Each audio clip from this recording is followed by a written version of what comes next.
Yep. All right, let's go ahead and get started.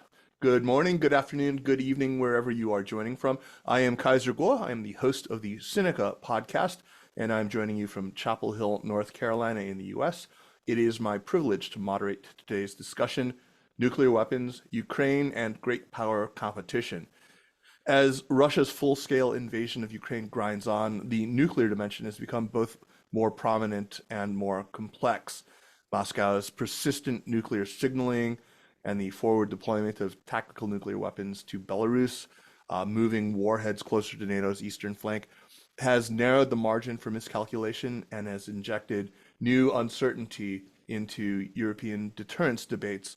At the same time, Washington's push for a sweeping space-centric missile defense architecture, Golden Dome, is reshaping strategic calculations for several nuclear powers, including, of course, Russia and China, by raising questions about future force structure choices, about crisis stability, and survivability of second strike capabilities.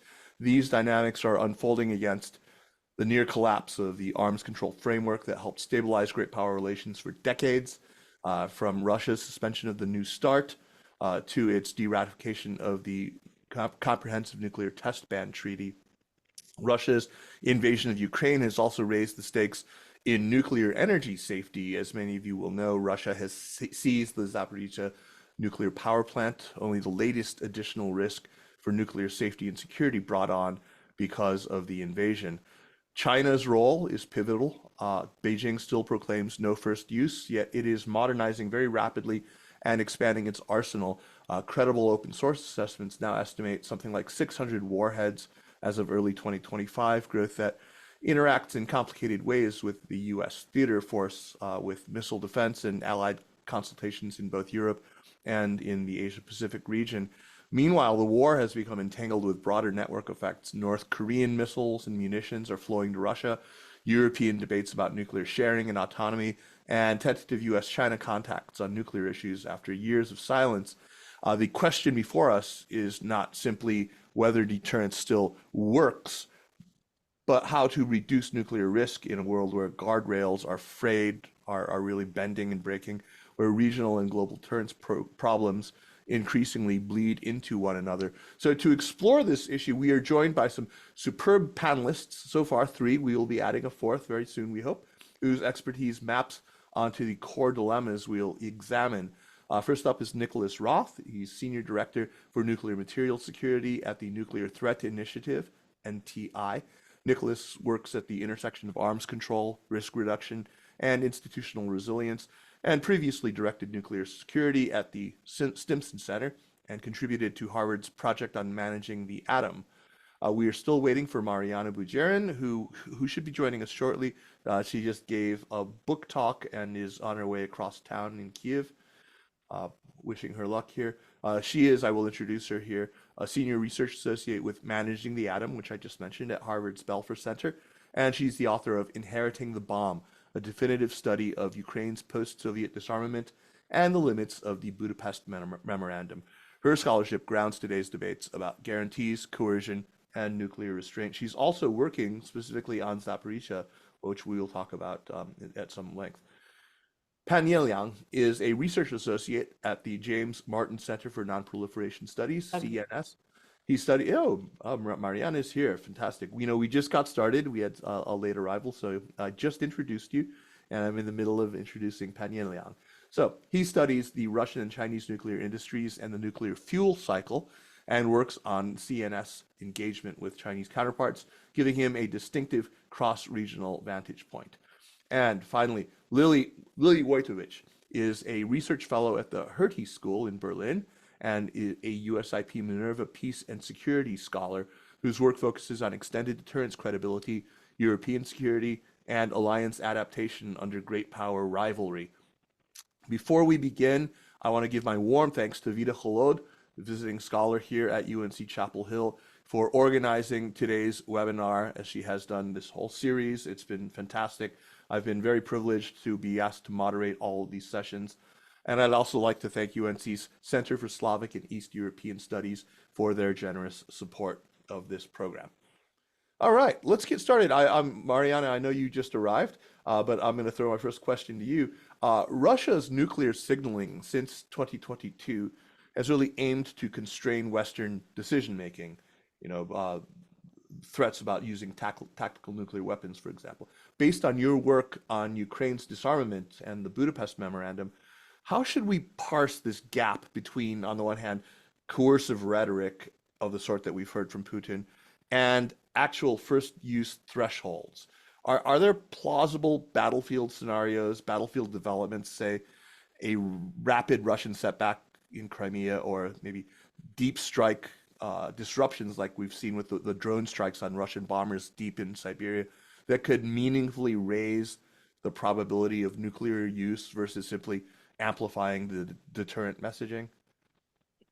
Right. Well, thank you so much, Kaiser, for your introduction and for this. It's actually a couple of questions rolled into one that you asked there. Let me start by saying that this war did not have to be. I mean, the this war did not have to happen, but as it happened, it did not have to turn into a nuclear crisis, right? It was a specific choice, a deliberate choice by one of the belligerents, that is a possessor of nuclear weapons, by the Russian Federation, to mobilize, to manipulate these nuclear risks, as you say, to resort to nuclear signaling.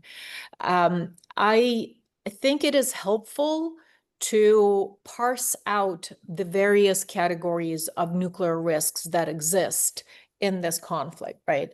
Again, not every conventional war, even the one in which a nuclear power is a belligerent, has to be a nuclear crisis. It's really upon that nuclear possessor to turn it into such. And Russia has taken that decision. So there's the general nuclear deterrence, right, that exists whatever Mr. Putin and his representatives of the Russian government say or don't say. And I think it does certain amount of work in this conflict, certainly between the United States and NATO on the one hand, and then Russia on the other hand. I think, even if Russia were not to resort to all this nuclear signaling, this nuclear rhetoric, I think the likelihood of, say, a direct intervention on the Ukrainian side by Western partners would have been very low, right? The likelihood would have been very low. And that would have been due to kind of the inherent structural nuclear deterrence that exists, and the understanding that the two nuclear powers can't get embroiled, or should avoid trying to get embroiled directly in a conventional conflict. Now, knowing that, the reason why Putin has piled on all these additional and constant nuclear threats is really to achieve aims beyond the actual doctrine, the actual scenarios for which nuclear weapons exist in the Russian national security. And that is, as you suggest, to sway decision-making in the West, to stop Western support of Ukraine, right, the arms that have been supplied, but also to intimidate Ukrainians, possibly, right, to constantly keep the specter of nuclear war. And in that, on the one hand, when it comes to Western audiences, I think Putin has been partly successful. There have been fears of escalation. There have been kind of trying to read his red lines. Will he not use nuclear weapons if we provide Ukraine ATACMS? And then if we just allow Ukrainians to use these ATACMS on the Russian sovereign territory. So these decisions have been considered. They take time, and there have been limitations on end use of some of these weapon systems. So they're partly successful, not entirely, not as much as probably Mr. Putin would like them to be, but they failed to intimidate the Ukrainians, right? So the one party that's not swayed here by these nuclear threats are the Ukrainians, because for them the fight is existential, right? Like they have to do this no matter what. And then another category of nuclear nuclear risks, and maybe something we can talk before is weaponizing civilian nuclear facilities in this war in Ukraine. But before I go, I'll leave that maybe for a later discussion. Yeah, I do But have a question for you about that, and I'll get to that because I yeah, know, but as I let me said in just my conclude by saying that the general kind of second order effects on something we call the global nuclear order, so the set of rules and understandings of how responsible nuclear powers behave, what are, if not real legitimate, then justifiable uses of nuclear threats and weapons. All of that has been upended. Mm. And Ukraine's own nuclear history, something that you mentioned with the Budapest Memorandum, Ukraine's relinquishing, if not, the world's third largest nuclear arsenal, that's certainly a nuclear option, right? The option to leverage, to develop its inheritance from the Soviet Union into a fully fledged nuclear deterrent. Ukraine has made a decision not to go that route. It done everything by the book. So here Right. you have the country that is a good international citizen. It's done what was expected of it. And there's a perception, certainly in Ukraine, that it's suffering for it now.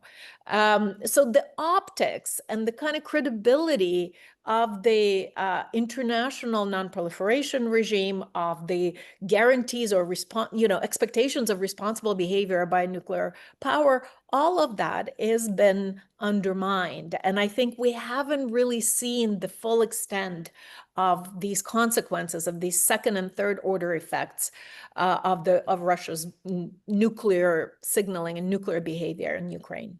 Mariana, as you say, the Ukrainians themselves, the primary party in this, remain undeterred. They've continued to fight. But it strikes me, just as really a very outside observer, that NATO, that the EU, that the United States, Ukraine's allies, however unreliable, have to quite an extent been deterred. That this is a probably the main constraint on providing longer range weapons, on not giving the Ukrainian horse its head and allowing it to strike deep into Russia. The nervousness that overtakes us every time we do read about a strike deep into Russian territory.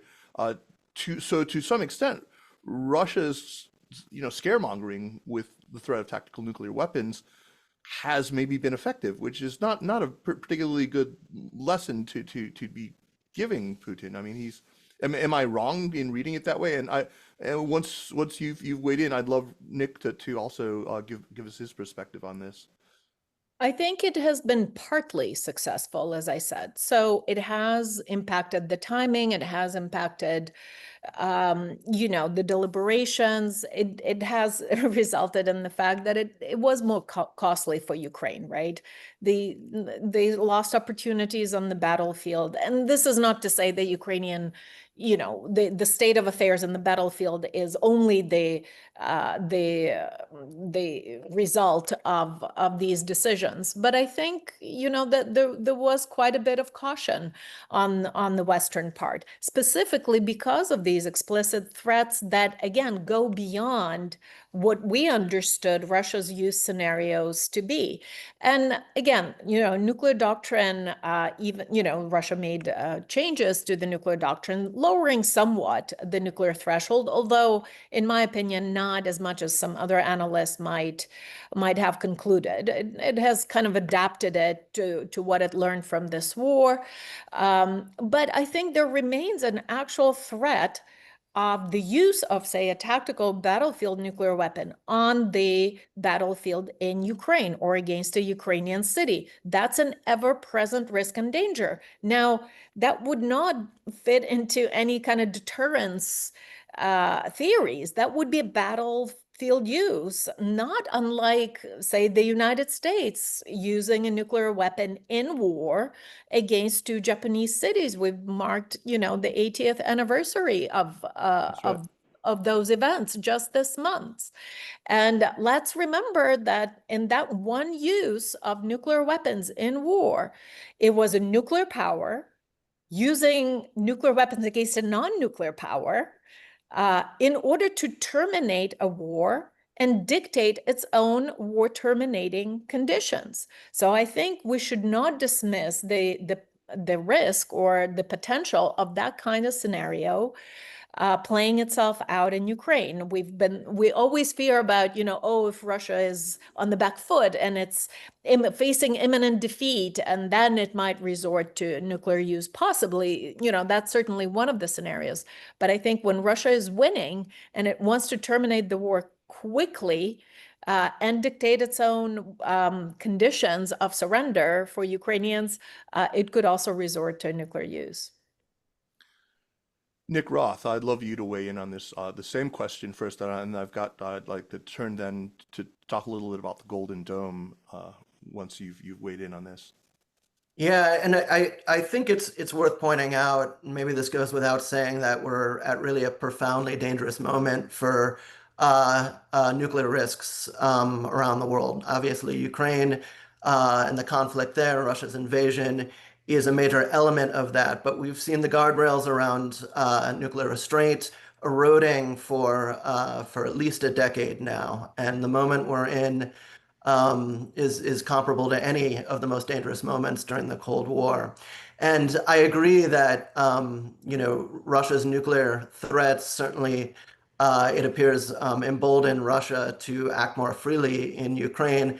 I think there's a good question of what is a good idea in this context. It's hard to imagine, looking at the effects of the war on Russia itself, that emboldenment was ultimately and the invasion was a positive decision for the Russian government. It clearly will has domestic political and long-term international political ramifications that will not be good for the Russians. And I'd also like just to foot stomp a little bit Mariana's point that this is not the only Russian threat in Ukraine. The civilian threats to civilian nuclear facilities are often treated as a separate risk, unrelated to the kind of deterrent calculations that we see, regarding strategic nuclear weapons. But they very much are on the same plane. It's very easy to see how radiological threats would be on the same spectrum, although to a lesser extent than the kind of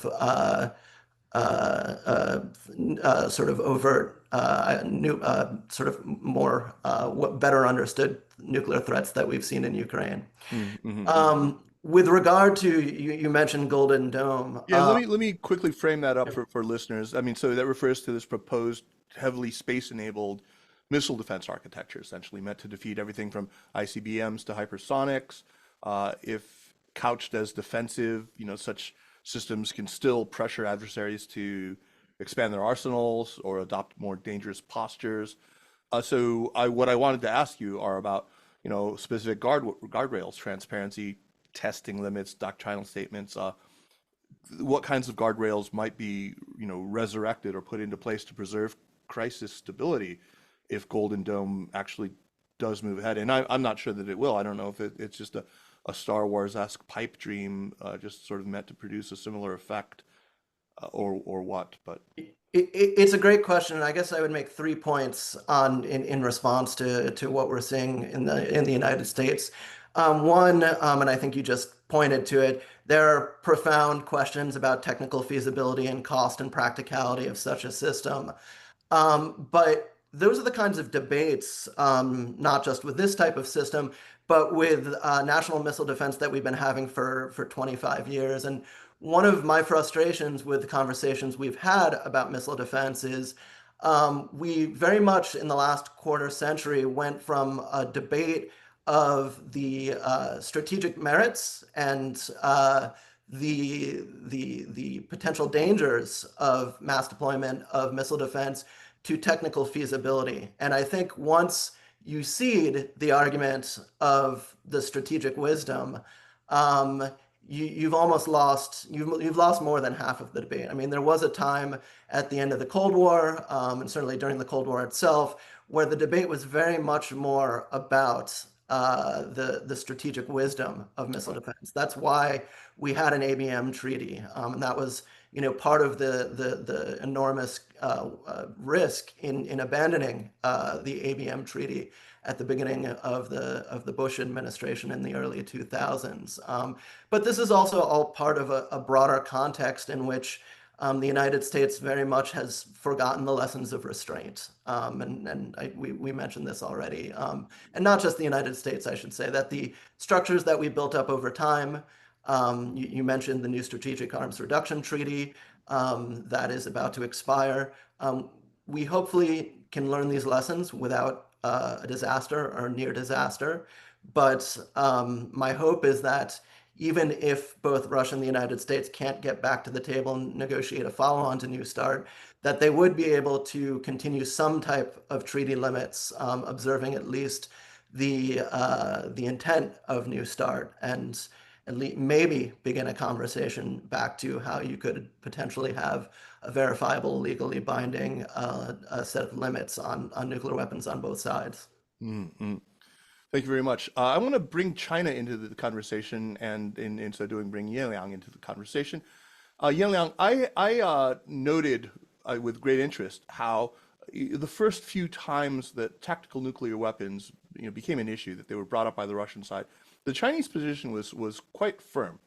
They really hinted, and if you sort of are able to parse Chinese messaging, especially, that the use of that would be a non-start. It would simply change China's position. They were very upset. They were quite firm about their displeasure with Russia for even bringing this into the conversation. Has that position changed over the years? This happened as early as the fall of 2022. Has this changed over the years since the beginning of the war? Well, thanks for that. So I think China's position has been very clear. I think it not only since the beginning of the war, but it's been fairly consistent since China first tested its nuclear weapon. Basically, China has been very hesitant to embrace even the doctrine of strategic deterrence, not to mention some sort of tactical warfighting scenario. Basically, since 1964, right, the Chinese government has said we acquired nuclear weapons not for deterrence purposes, not to make threats, but rather in order to break the Soviet and Western nuclear monopoly, to put pressure on countries to disarm, et cetera, et cetera. Now, you may interpret that as just rhetoric, as posturing, but then China has indeed, followed up with statements and working papers in international diplomatic forums in terms of no first use, in terms of negative security assurances. And China's position has actually been more categorical even than, let's say, the United States, because even the United States, right, has to think about its allies, has to think about extended deterrence. But then China just comes out and says, we're not going to be the first ones to use a nuclear weapon in any scenario, basically. Same with negative security assurances. You might hear the United States say, we pledge not to use nuclear weapons against non-nuclear weapon states that are part of the NPT, part of the international non-proliferation regime, and in compliance with their non-proliferation obligations, which is kind of a qualified position, right? And China's position is stronger in that regard. So yeah, I think in principle, China would really have a problem with countries being the first ones to use either tactical or strategic nuclear weapons. Yeah, I understand that. So, I mean, as you say, Beijing still maintains this no first use policy, but we've seen very credible estimates that now put China's stockpile at over 600 warheads, up from 200 only 20 years ago. I spoke recently to Zhao Tong at Carnegie, who I'm sure you know. We had an hour or so conversation about this. There are now silo fields, proliferating, a maturing triad, pointing to a larger peacetime ready force in the 2030s for sure. From your vantage, what is Beijing's theory now of sufficiency as U.S. missile defenses scale up, and where do you think U.S.-China risk reduction talks should focus on hotlines, on test pre-notifications, on non-targeting? Where would they make headway? Yeah. I certainly am not able to match, Zhao Tong's expertise in terms of parsing the Chinese doctrine, right? And I think one of his points is that Chinese doctrine is fairly, apart from the very clear no first use, it's fairly opaque where the threshold sort of is. But then I think U.S. missile defense does have something to do with it.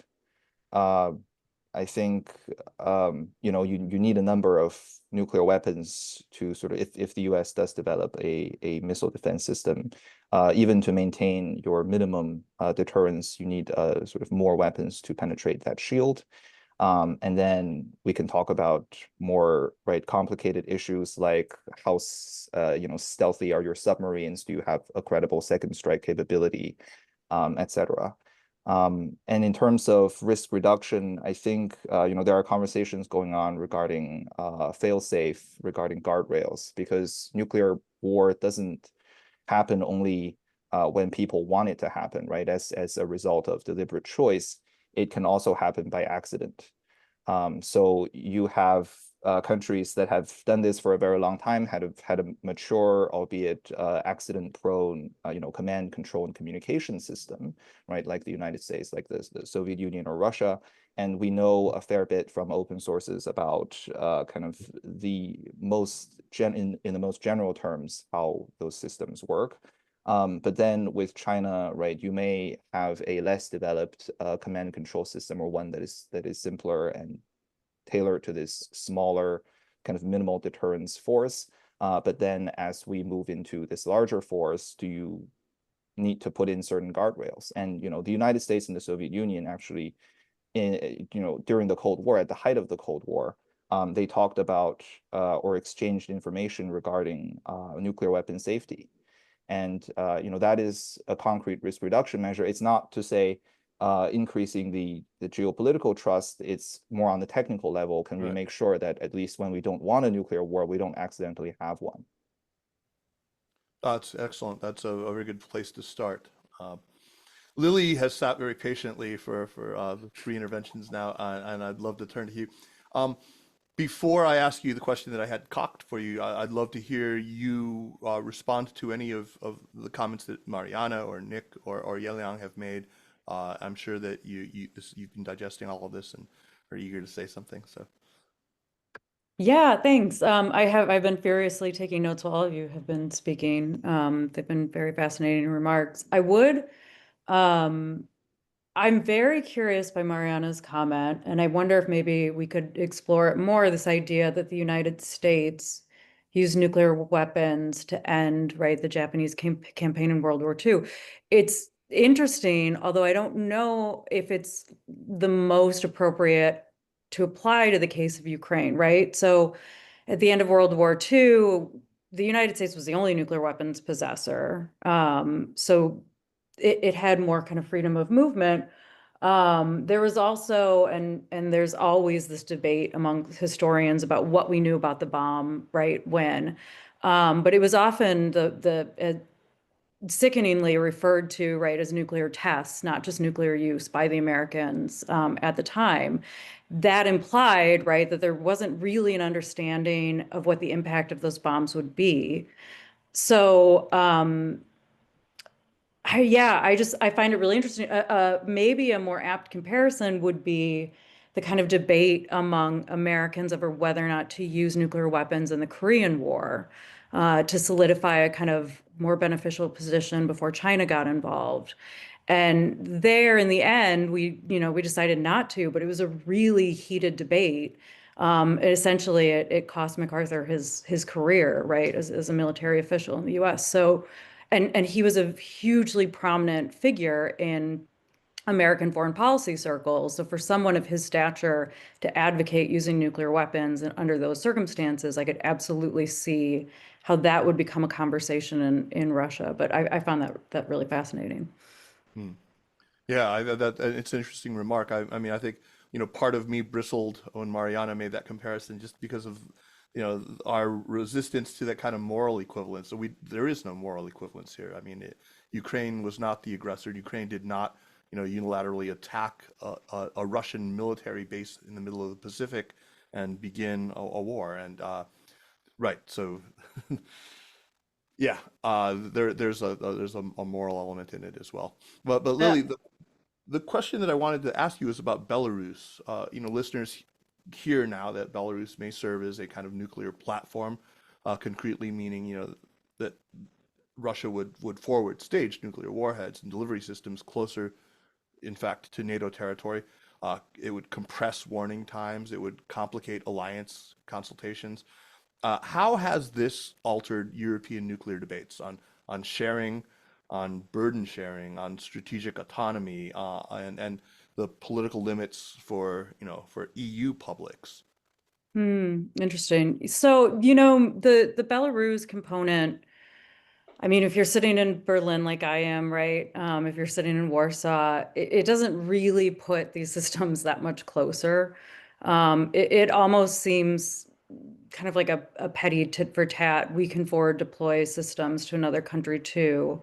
There's always well, in the early years of these kind of extended nuclear deterrence arrangements, there was always the kind of potential risk, right, that an actor could go rogue in one of these countries. And in the debates within NATO on nuclear sharing, there was a lot of concern in the 1960s that we were kind of or that some of the proposals were a backdoor into nuclear acquisition for some NATO members.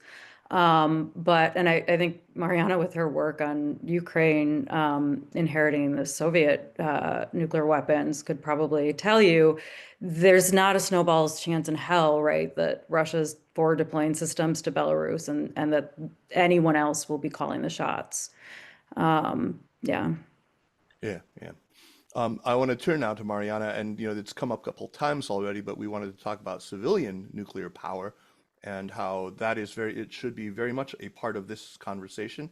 We're not just talking about nuclear weapons, we're also talking about, nuclear power facilities, including in Zaporizhzhia. You have been working on that. Talk about the risks that come with Russia's seizure of the nuclear power plants there, and what Russian strategy is, how this is sort of landing on the ears of regulatory authorities in the UN and elsewhere. Yeah, thank you. Thank you for that question. It is work in progress still, as I'm trying to document and reconstruct the Russian seizure and occupation of Zaporizhzhia nuclear power plant. And what emerges is a rather complex picture of, a very rapidly developing situation there on the southern front early in the war. I don't think, it doesn't seem at this point that Russia had sort of specific plans or programs or intents for these particular nuclear facilities that were just on the territory that they were walking through and occupying. And in fact, some of the troops that found themselves either in the Chernobyl exclusion zone and the decommissioned reactors there, that was occupied on the first day of the war, and then by March 4th, the taking over of Zaporizhzhia nuclear power plant, the largest one in Europe, 6, operating reactors. The military didn't quite understand what they were taking over. And therefore there was a battle right on the site of the nuclear power plant. There were the equipment that was damaged. There was fire in the training building. Then the fire brigades that were rushed there were turned by the Russian military back twice or 3 times, were not allowed to access the burning building until the battle was over and the power plant was occupied. There was unexploded ordnance all over the territory. I mean, there was a fully fledged battle on the side of that nuclear facility. And I think all of us watched this with a certain, disbelief, because we didn't think that was possible. And suddenly it was. And suddenly we had it. And, for the people that I talked to who were at the plant on that night, the Ukrainian staff, they too didn't think it was something like that was possible. They too were gobsmacked. They thought, wars between military and military, and, go fight the Ukrainian military. Why are you taking over a nuclear power plant? But I think once this kind of chaotic, initial phase was over, I think there was a strategic intent that then was developed because the power plant is on the front lines, right? The Russians did use it as a military base and as a shield, knowing from which they stage attacks across the river onto the Ukrainian positions, knowing full well that Ukrainians would be reluctant to retaliate directly, for the fear of causing an accident. But there has been a kind of a drone warfare on both sides, the disconnection of the lines. This power plant lost offsite power, which is really super important, as we all know, for a nuclear power plant. Your cooling systems and other critical systems rely on offsite power 8 times. I think design basis is around 3 or 4 for much of the equipment. So that's what the equipment is designed to withstand. So a lot of the equipment might be out of order at this point, or needs to be very well checked before any thought of restarting this plant. And the basing of the military there, military equipment parked in the machine hall. So that we are, I think, still coping with kind of trying to grapple with what it means and how can we protect such facilities in armed conflict going forward. Now, clearly, the IEA has done an amazing job, and it's stretched to the limit. The mandate that it has under the circumstances, but it is also very clear that, even with all that, its mandate is. And this proactive stance by the DG Grossi and so forth is limited and is not up to the task in these kind of really drastic situations. And my research has been focusing on the human dimensions of all this, because you have people who found themselves, on the one hand, they're nuclear engineers with really highly responsible jobs. They can't just abandon a reactor, and yet if they stay, they put themselves and their families at risk. And these are the moral dilemmas that played themselves out, certainly, for a while the plant was still operating for the first 6 months. There certainly needs to be the rethinking of what nuclear safety and security means in the time of war. These concepts shift, the paradigms shift in the time of war.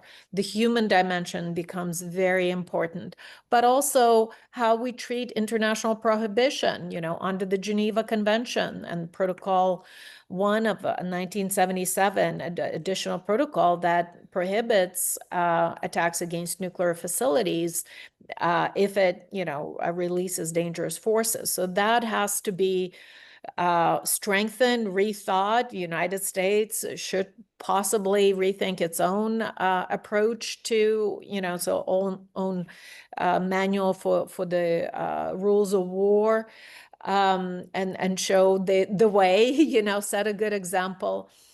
But also, the resilience and vulnerability of critical infrastructure and the whole energy ecosystem. Because if you do have, a country which generates electricity, a large part of electricity generation comes from nuclear, South Korea comes to mind, for instance. Other states that are also looking to develop nuclear weapons. Poland is thinking of building nuclear power plants. How do you make them secure and resilient in kind of this kind of contingency planning? So I think there's more questions at this point than there are answers, but there's certainly a lot we can learn from the Ukrainian case. Thank you, Mariana. You just mentioned South Korea. I want to ask Nicholas about North Korea, which has, of course, made transfers to Russia that now include short-range ballistic missiles, large volumes of munitions, even some soldiery. What are the nuclear risk externalities when a third nuclear state materially enables Moscow's aggressive campaign? How should Washington then, or European capitals, signal deterrence, maybe even to Pyongyang, without hard linking the European and the Asia Pacific problems in a way that could backfire? It's a very complicated question, but Yeah, you saved the easy question for me. yeah, I did. It's a really interesting question, and I think North Korea is probably, is not the only country to whom that it could apply. I it's really honestly it's really hard to see how deterrence could potentially play a role in in impacting what are often, illicit transfers of technology. I think that probably goes more in to the realm of tools for trade enforcement, which I will confess is not an area that I spend much time focusing on. And it's So also largely meaningless when it comes to North Korea. I mean, the Chinese have a wonderful expression that says, "A dead pig does not fear boiling water," right? It's already there I, is no trade, right? I think many. Oh, sorry, I meant sort of interdicting transports and whatnot. I think this is one of these cases where nuclear deterrence is not probably a useful tool, but it reminds me of the phrase that when you have a hammer, everything looks like a nail. I think in this case, the this is not the hammer is not appropriate for the nail we're talking about. Yeah. Yang Liang, listeners hear extended deterrence and they think only of U.S. commitments to Europe, probably. But these decisions in Europe very much reverberate in Asia. Japanese and South Korean debates, PLA planning, crisis signaling over Taiwan, of course. How does Beijing interpret European nuclear adjustments as stabilizing precedents or as indicators of, wider coalition hardening? How does Beijing see the nuclear debates happening in Europe right now? I think, first of all, there is a difference between what the United States does in the nuclear weapons domain in Europe and what it does in Asia, right? Because within NATO, which is basically the European architecture, there is nuclear sharing. There is actually there are pilots of allied countries that are, could be given permission to deliver nuclear weapons. And the security architecture, in general is also different, right? There's Article 5, whereas in Asia, it's kind of a more bilateral US, Japan, US, South Korea kind of security alliance, and there is no, equivalent kind of nuclear sharing. So extended deterrence is kind of the only mechanism at work there. And I think Beijing is, that kind of extended deterrence has existed for a long time. I think that's basically a fact of life. But then Beijing would be really concerned about this rhetoric that we've heard from Donald Trump before, basically before his two presidencies regarding the desirability of having allies, US allies in Asia acquire their own independent nuclear deterrent. That coupled with sort of recent pronouncements coming from these countries, coupled with popular support for an independent nuclear deterrent, coupled with this, in the Ukraine context, this breach of negative security assurances and kind of countries possibly perceiving an independent deterrent as being desirable. So that, I think, is really the central concern. Mm-hmm. I want to go back to Lily. What does public opinion data in EU states suggest about reactions to Russia's nuclear threats? I mean, to include both, nuclear energy security threats and, nuclear weapons threats. Are publics in Europe becoming inured? Do they experience the same sort of fear that maybe they ought to? Or do recent escalatory notes still mobilize any kind of support among publics for long-term Ukraine assistance? I'm wondering how this is landing with the European public. I mean, I wonder about it in America as well, but Europe is more. You're there. You're in Berlin, so. Yeah. Well, so it's interesting. I don't know if funny is the right word, but Europe was kind of sleepwalking out of collective defense before Russia invaded Ukraine, right? And that was a real shock to the system and generated a lot of support for increase in defense cooperation, spending, right, maintaining that infrastructure. And then as the war kind of went on, I think you started to see a drop off in that investment. And then Trump came along, right? And he's doubly shocked the system. So, you know, I can't speak to polling across Europe, or Just recent your polling own across sense, Europe, but yeah. in Germany, there's majority support for 5% defense spending.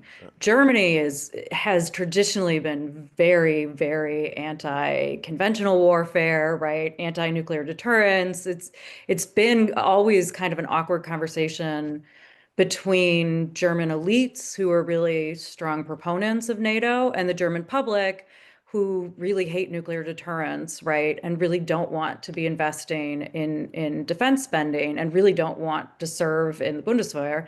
And that's at the moment, right? That's not holding. Those kind of two threats combined has really incentivized a greater commitment to defense that we haven't seen, right, since the end of World War II.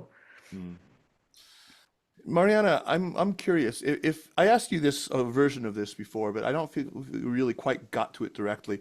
So if Kiev does intensify its long-range conventional strikes deep inside Russia, how is that shifting Moscow's nuclear risk calculus?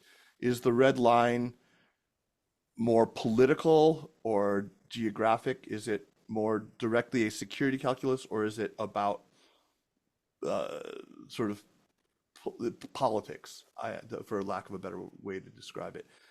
Well, the very short answer to your question is that we don't know, Okay. right? Going into Putin's mind it's a very dark place that nobody really wants to dwell in there for too long. I mean, we can only make the best educated guesses, right? And one kind of guiding document is the doctrine, right? And as we mentioned, the doctrine has been amended last October to include kind of yet another scenario in which Russia might be justified in responding with nuclear weapons, and that's kind of this massive air space strike with drones and kind of this barrage of all sorts of all sorts of missiles and drones and cruise missiles, not necessarily nuclear, right? That didn't say that, so that we've taken that as somewhat lowering the threshold, recognizing that, drone technology is a major kind of newcomer and plays a big role in the Russo-Ukrainian war today. But I think they're really, per the letter of that doctrine, nuclear weapons are still reserved for very extreme circumstances when possibly not the used to be the survival of the Russian state. Now it's kind of, I think, extreme circumstances or supreme national interests, so something like that. I mean, it's anyone's guess where even a Ukrainian drone attack, by a bunch of FPV drones hidden in a truck parked by a strategic bomber base, whether that, even taken out, a score of strategic aircraft, whether that qualifies as an extreme circumstance that undermines supreme interest of the state or the survival of the Russian state. Probably not. I mean, Russia doesn't This like time it didn't.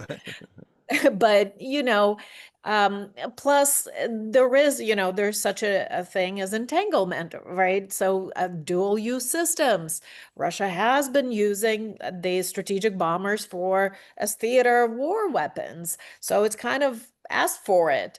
I mean, I think we are, when you have a belligerent that's a nuclear weapon state that has been kind of brandishing its nuclear weapons, at least rhetorically, there's, we should be vigilant, and Ukraine should be vigilant, and the West should be vigilant, but we should not take these threats at their face value. Clearly, they're there for political reasons, for certain coercive purposes that, as we said, partly worked, but I really, I don't see kind of a knee-jerk nuclear response from Russia. I think even that regime understands that it's a rather significant red line to cross. Yeah.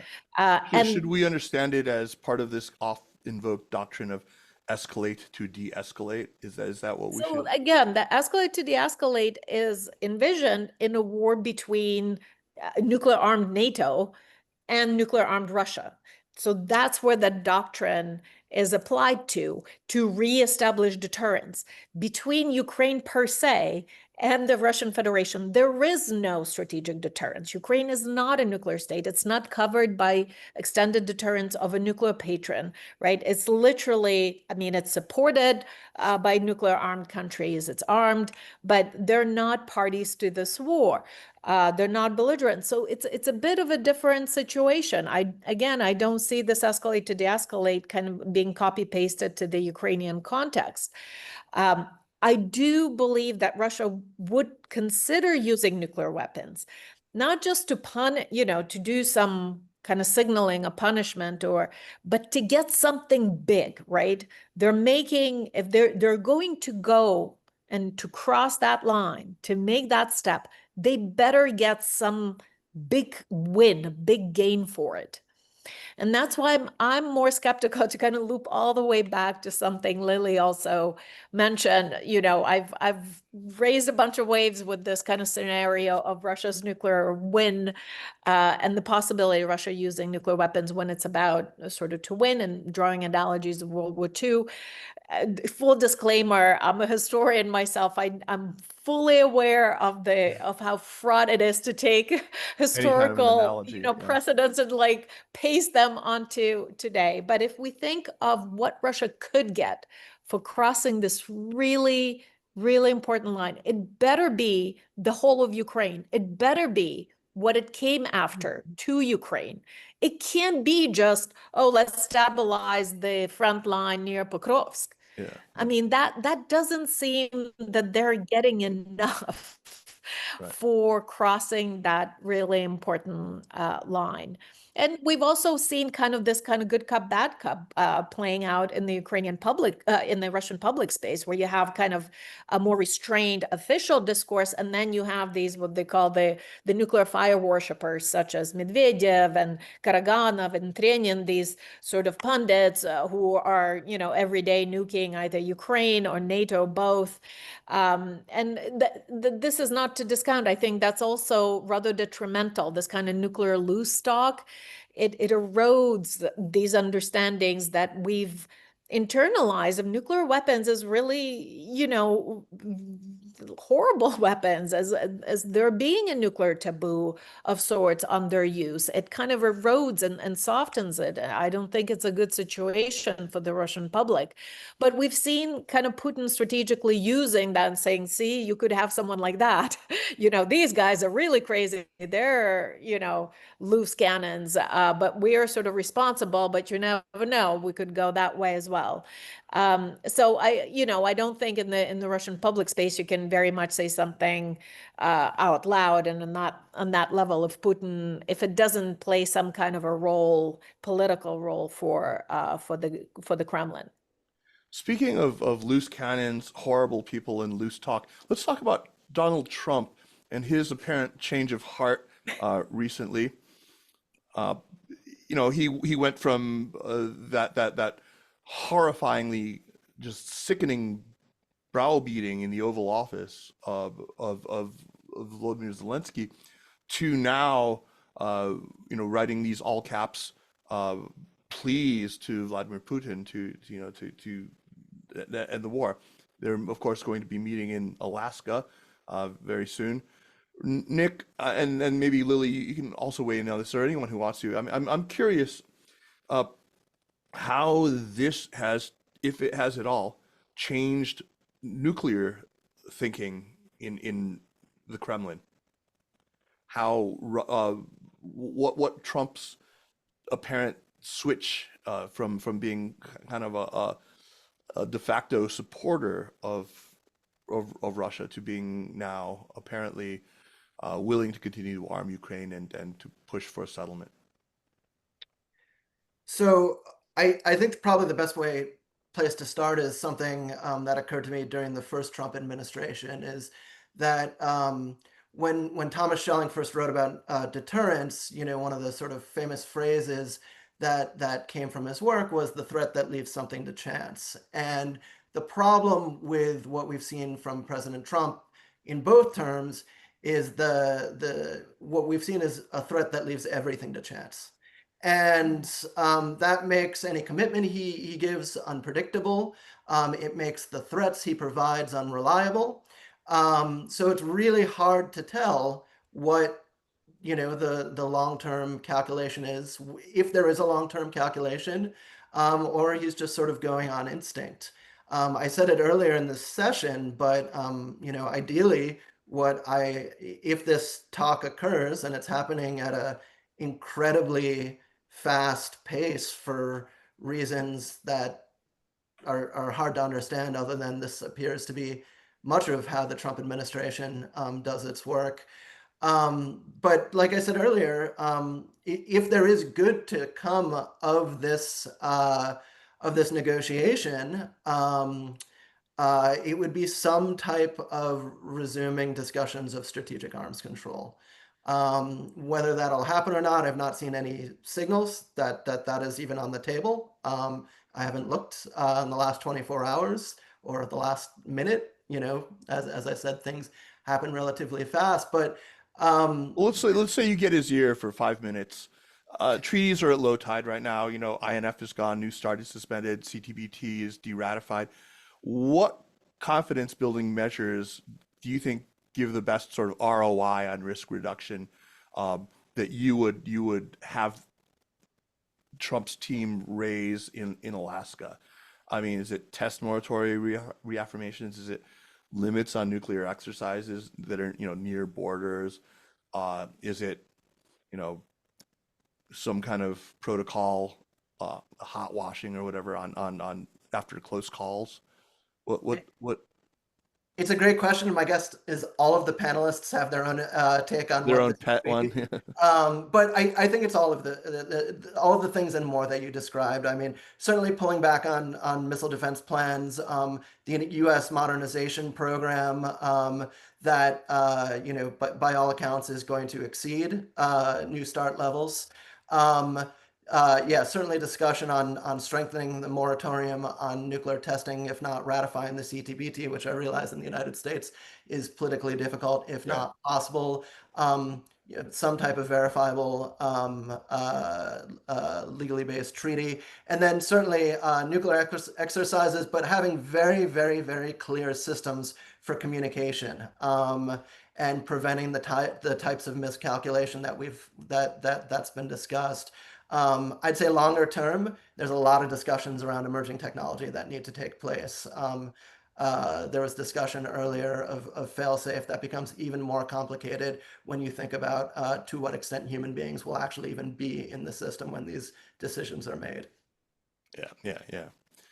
Lily, did you want to weigh in on this before I go? I mean, same Yeah, question to you about Trump and Alaska and what. yeah, yeah. And I'll start with what Nick finished with, right? On keeping open channels or generating channels of communication to reduce risk. I mean, unfortunately, the problem is that those channels have just atrophied, right? For almost 10 years now. It used to be through these network of treaties, et cetera, that you had across all levels of government channels of communication between Russians and Americans, or Soviets and Americans dating back to the Soviet Union.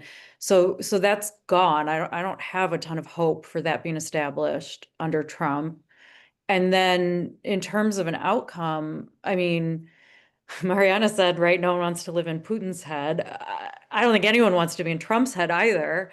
I But don't. he's, what's that? I certainly don't. No, but he's such a I mean, he's a chaos machine, Yeah, right? yeah. But he's also a chaos machine who really likes tough men, or his definition of tough men. And we saw with the strikes on Iran, how his thinking was really like in the beginning, he was very opposed to the US getting involved, right? He wanted a peaceful settlement, et cetera. And then as time went on and he had more conversations with Bibi and, all of a sudden, like he decides that he's going to finish the Iran nuclear program. I think similarly, right? He wants this headache to go away. And I don't think he cares what the outcome is, right? I Right. mean, I don't think he really cares much for human life in general. So he doesn't care about the outcome in Ukraine. He did not invite the Ukrainians to this conversation. And so any kind of agreement that they reach, it means nothing. Like we invested so much capital in getting to draw a parallel to China, right, and Taiwan, and the U.S. has this great fear about this 2027 invasion of Taiwan, and we invested so much capital in the Trump administration and the Biden administration to get our allies to kind of see China on the same, through our eyes, or be at least on, if not on the same page, but in the same chapter, right, of the book on our thinking on China as a threat. And Trump has kind of tanked a lot of that progress by targeting these allies and partners with tariffs and opening up kind of this potential for greater sales of chips to China. I mean, it's like none Yeah, of these so things. there is a silver lining, is what you're saying. Yeah, yeah, Right. exactly. I mean, Right. nothing matters. We're in a Right. universe where nothing the US president says matters, except it absolutely matters, right? Right. And he's so inconsistent that you can't take any comfort from anything that goes on when he meets with these people. Again, think about the first Trump administration and his talks with Kim Jong-un. Like they came pretty shortly after he was threatening, nuclear use against North Korea That's over right. Twitter. Fire and what was it? Fire and Fury, and Yeah, who has the Fury, right. bigger Yeah, red button, and right. yeah, exactly. And then they came out with, a statement that essentially meant nothing and changed nothing. And yeah, and I think if that happens, Ukraine pays the cost for that, pays the price of that. How horrifying. Yeah, Leon, Lily was just lamenting the demise of the I wouldn't say lamenting. well, no, you were lamenting the demise of a lot of the consultative channels that we used to have under these old treaty frameworks. I mean, the U.S. and China have had really quite fitful nuclear contacts after a very long hiatus. What kinds of realistic track 1.5 sequence could put some low-hanging fruit, launch notifications, test pre-announcements, incident rules, could put some of that low-hanging fruit on the table this year? Do you think that's possible? Well, I think the two leaders, I mean, during the Biden administration, Biden and Xi, they kind of reached this preliminary verbal agreement on, human control of nuclear Yeah, weapons, AI. right? That was a very, very good. Yeah, that's part of the fitful nuclear contacts that I was talking about. But that was Right, right. very positive. Absolutely. Yeah, but I don't think we're going to see launch notification anytime soon. China has an agreement with Russia in terms of launch notification, but with the United States, don't think that's going to happen soon. Don't think China is going to do arms reduction until it has reached quantitative parity. And then there are all sorts of complications like missile defense on the table, right? But I want to sort of highlight this point because we're sort of getting to the end here that even though from the United States perspective, kind of China is as dangerous as Russia, if not more so in the long term, from China's perspective, the United States and Russia in terms of their principles in the nuclear arena are in almost the exact same place, right? Because as we've said, the United States also makes nuclear threats, albeit not in the context of an invasion of a foreign country. In terms of attacking nuclear facilities, the United States has not categorically come out against attacking nuclear facilities, right? In terms of counter-proliferation strikes, in terms of supporting Israel in Operation Midnight Hammer, right? Right. Bombing of Iran. And from the, disarmament community's perspective and the perspective of many non-nuclear weapon states, right? There is no such thing as a responsible nuclear power, right? both countries are doing nuclear sharing now, right? NATO nuclear sharing, Russia nuclear sharing with Belarus. So, in fact, unless these problems are resolved, I think China will see both countries as being sort of problematic in the nuclear domain. And I think I can understand, that perspective. And actually, a lot of non-nuclear weapon states share that perspective. Oh God, I mean that's you're very. I'm really all of you. I'm thinking about how I'm going to invite each of you separately onto Seneca for long conversations because you guys have just been so terrific. Mariana, I want to ask you. I mean, you've chronicled Ukraine's choices made during the 1990s. Which lessons from 91 to 96, just arbitrarily, are maybe most misused today, especially those that muddy how Kiev weighed sovereignty, security, integration against the burdens and risks of retaining nuclear weapons. In other words, the run up to Budapest. What are we? What do the Ukrainians today lament about the decisions made? Well, to begin with, Kaiser, Ukrainians do lament whether they're well informed or most often poorly informed about that process and that history. I mean, I can't emphasize enough. I'm currently in Ukraine. I'm in Odessa right now. And anyone from, a cab driver to, people on Facebook that comment on, my book on Ukraine's nuclear disarmament has just been translated into Ukrainian. I'll have my book talk on Friday, and I'm frankly a little apprehensive because I know people have very strong opinions about that, and they're reduced to very simplistic, very simple. We have the world's third largest nuclear arsenal, and under pressure from the United States and Russia, we gave them up for nothing. And, my hope is that maybe a more nuanced work of history might, introduce a bit more complexity into that story. But I think it is also, what's also not helpful is some of the narratives I've encountered on the American side, specifically to say, well, Ukraine had no choice. This outcome was overdetermined. Those weren't even Ukrainian weapons to give up, and Ukrainians could have done nothing with them. Like, both of these extremes and both of these very simplified narratives, there's a parcel of truth there, but not the whole truth. The truth is more complex and somewhere in the middle. And I think, what is, you ask about the lessons is, these kind of decisions are multi-causal.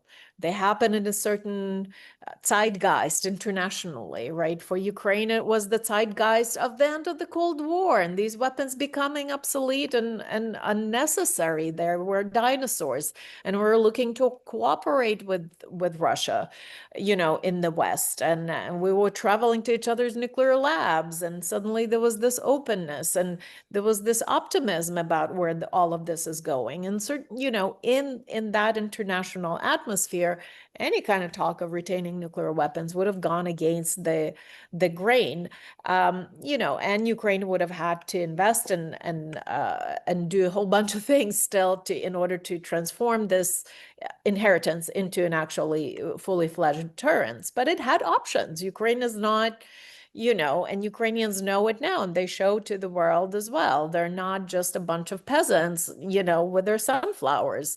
They have a military, industrial, and scientific capacity that were a big part of the Soviet military defense complex. There were, a lot of the industry and research on the Ukrainian territory, and Ukraine was a big loss for Russia, even in strategic terms and in terms of what delivers their strategic deterrent.